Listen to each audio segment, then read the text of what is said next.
नमस्कार, आप देख रहे हैं डेली संवाद। यूट्यूबर ज्योति पहलगाम हमले के पहले पाकिस्तान गई थी।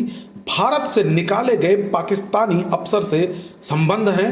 ओडिशा की यूट्यूबर के घर भी पुलिस पहुंच चुकी है। जासूसी के आरोप में पकड़ी गई यूट्यूबर ज्योति मल्होत्रा को लेकर हरियाणा पुलिस ने बड़ा खुलासा किया है। हिसार के एसपी शशांक कुमार सावंत ने बताया कि पहलगाम हमले से पहले ज्योति पाकिस्तान गई थी। पाकिस्तान उसे एसेट के तौर पर डेवलप कर रहे थे। वो अन्य यूट्यूबर्स के संपर्क में थी। वो स्पॉन्सर ट्रिप पर पाकिस्तान जाती थी। भारत से निकाले गए पाकिस्तानी अफसर दानिश से ज्योति की नजदीकी थी। उसके यूट्यूब चैनल ट्रैवल विद जो पर अपलोड किए गए वीडियो से ही इस बात का पता चला। इसके बाद पूछताछ में ज्योति ने इस बात की पुष्टि की। पुलिस इसके टेरर लिंक की भी जांच कर रही है। उसे संवेदनशील जानकारी साझा करने और पाकिस्तानी नागरिक के साथ लगातार संपर्क में रहने की वजह से गिरफ्तार किया गया है। उधर ज्योति के ओडिशा के यूट्यूबर प्रियंका सेनापति से लिंक सामने आए हैं। पूरी पुलिस ने प्रियंका के घर जाकर पूछताछ की है। ज्योति सितंबर 2024 में पूरी प्रियंका से मिलने आई थी। प्रियंका के पिता ने बताया कि उनकी बेटी की ज्योति से दोस्ती यूट्यूब के जरिए हुई थी। उनकी बेटी ने 3-4 महीने पहले एक अन्य दोस्त के साथ करतारपुर साहिब की यात्रा की थी। उनके साथ ज्योति नहीं थी। ज्योति पिछले साल 23 मार्च को पाकिस्तान के नेशनल डे पर वहां की एम्बेसी में इफ्तार पार्टी में शामिल हुई थी। उसने अपने चैनल पर इसका वीडियो डाला था। एम्बेसी में पाकिस्तानी दूतावास के एक अफसर दानिश ने बहुत फ्रेंडली तरीके से उसका वेलकम किया। वीडियो में दोनों आपस में इस तरह से बात करते दिखे जैसे एक दूसरे के बहुत करीब से जानते हों। पार्टी में दानिश ने उसे अपनी पत्नी से मिलवाया। इसके अलावा वहां मौजूद अधिकारियों से भी उसकी बात कराई। इस इफ्तार में ज्योति कुछ चीनी अधिकारियों से भी मिली। वो पूरे वीडियो में पाकिस्तानी एम्बेसी में किए इंतजामों की जमकर तारीफ करती रही। उसने दानिश की पत्नी को अपने घर यानी हरियाणा के हिसार में आने के लिए इनवाइट भी किया। इसी दानिश को ऑपरेशन सिंदूर के बाद अवांछित व्यक्ति घोषित किया गया था। भारत सरकार ने उसे 13 मई को देश से निकाल दिया था। एसपी शशांक कुमार सावंत ने बताया कि केंद्रीय एजेंसियों से मिले इनपुट के आधार पर ज्योति मल्होत्रा को गिरफ्तार किया गया है। वो पाकिस्तान में आईएसआई के संपर्क में थी। पुलिस उसके बैंक खातों, मोबाइल और लैपटॉप की जांच कर रही है। उसका आय से ज्यादा खर्चा था, इसकी भी जांच की जा रही है। इस मामले में सोशल मीडिया पर सक्रिय कुछ अन्य लोगों की भी जांच की जा रही है। पाकिस्तान और चीन की यात्रा से शक के घेरे में आई ज्योति ट्रैवल ब्लॉगर ज्योति मल्होत्रा सुरक्षा एजेंसियों की नजर में तब आई जब वो पिछले साल 2024 में 2 महीने के भीतर पाकिस्तान और फिर चीन गई थी। ज्योति मल्होत्रा 17 अप्रैल 2024 को 1 महीने के टूर पर पाकिस्तान गई थी। 15 मई तक वो पाकिस्तान में ही रही। इसके बाद भारत लौटी।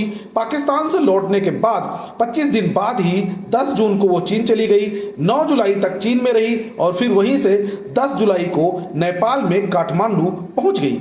इससे पहले वो करतारपुर कॉरिडोर से पाकिस्तान गई थी तो वहां पंजाब प्रांत की मुख्यमंत्री और पूर्व पीएम नवाज शरीफ की बेटी मरियम नवाज शरीफ से मिली और उसका इंटरव्यू तक किया।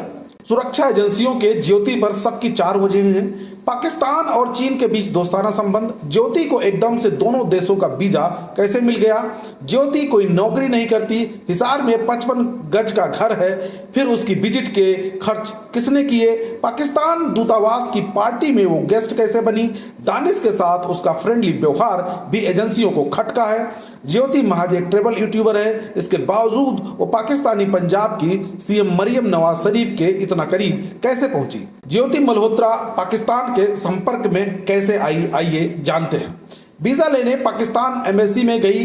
पुलिस को दिए बयान में ज्योति मल्होत्रा ने बताया कि उसने ट्रैवल विद जो के नाम से यूट्यूब अकाउंट बना रखा था। वो पाकिस्तान को एक्सप्लोर करना चाहती थी। इसके लिए वीजा लेने वो नई दिल्ली स्थित पाकिस्तान एम्बेसी में गई। ज्योति ने पुलिस को बताया कि पाकिस्तानी एम्बेसी में उसकी मुलाकात वहां के अधिकारी एहसान उर रहीम उर्फ दानिश से हुई। पहली मुलाकात में दानिश काफी फ्रेंडली लगा। उसने वीजा के अपडेट के लिए दानिश का नंबर ले लिया।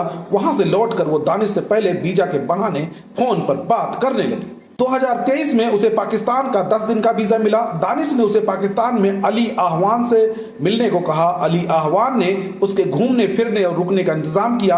अली ने उसे पाकिस्तान खुफिया एजेंसी के अधिकारियों से मिलवाया। अली ने उसकी मुलाकात शाकिर और राणा शहबाज से कराई। ये दोनों पाकिस्तानी खुफिया एजेंसी के अधिकारी निकले। ज्योति ने शाकिर का मोबाइल नंबर ले लिया। उसके मोबाइल में किसी पाकिस्तानी के नंबर पर शक न हो, इसलिए उसने जट रंधावा के नाम से फीड कर लिया। इसके बाद वो भारत लौट आई। भारत लौटने के बाद उसने पाकिस्तानी खुफिया एजेंसियों के लिए काम करना शुरू कर दिया। वो व्हाट्सएप, स्नैपचैट, टेलीग्राम समेत दूसरे माध्यमों के जरिए उन्हें खुफिया जानकारी भेजने लगी। हालांकि उसने पाकिस्तान को क्या क्या जानकारी दी, इस बारे में कोई खुलासा नहीं किया। हरियाणा के हिसार से जासूसी के शक में पकड़ी गई यूट्यूबर ज्योति मल्होत्रा के पाकिस्तान में भी वीआईपी ट्रीटमेंट मिलता था। ऐसा पाक एम्बेसी के अधिकारी दानिश और पाकिस्तानी खुफिया अधिकारियों के ज्योति के कॉन्ट्रैक्ट के वजह से होता था। उसका जहां जाने का मन होता वहां वो चली जाती। हिसार पुलिस की पूछताछ में उसने ये बातें कबूल की है।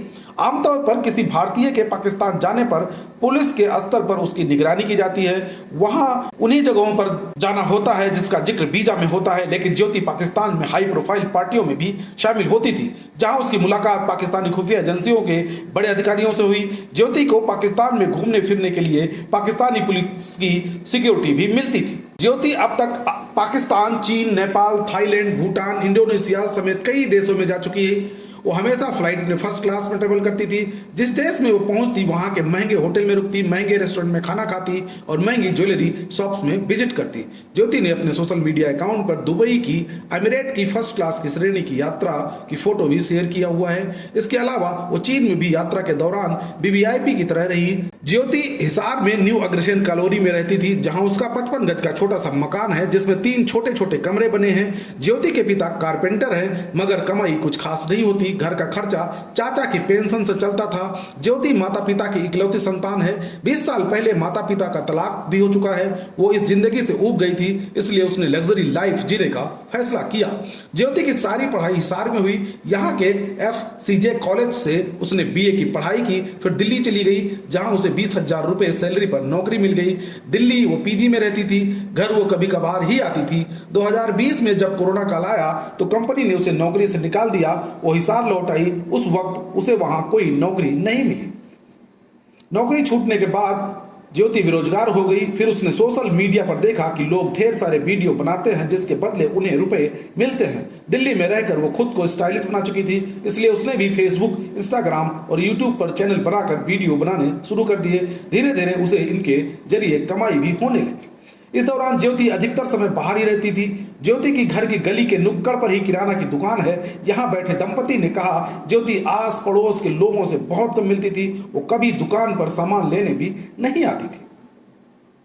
ज्योति मल्होत्रा की एक्टिविटी को पुलिस और भारत की खुफिया एजेंसियां काफी समय से ट्रैक कर रही थी। जब पुख्ता सबूत मिले तो गुरुवार यानी 15 मई सुबह 10 बजे पुलिस उसके घर आई। घर की तलाशी ली। ज्योति के अलावा पिता और चाचा समेत सबके मोबाइल जब्त किए। ज्योति का लैपटॉप भी कब्जे में ले लिया गया। इसके बाद पुलिस ज्योति को थाने ले गई, मगर गुरुवार रात को 9 बजे पूछताछ के बाद उसे छोड़ दिया गया। पिता हरीश मल्होत्रा ने बताया कि ज्योति ने घर लौटकर कहा कि पापा मुझे फंसाया जा रहा है, मैंने कोई गलत काम नहीं किया। शुक्रवार सुबह फिर उसे पूछताछ के लिए बुलाया गया। फिर शुक्रवार रात को ही पुलिस उसे वापस घर लेकर आई। उससे जुड़ा सारा सामान जब्त कर पुलिस ज्योति को लेकर थाने लौट गई। तब पता चला कि ज्योति को गिरफ्तार कर लिया गया।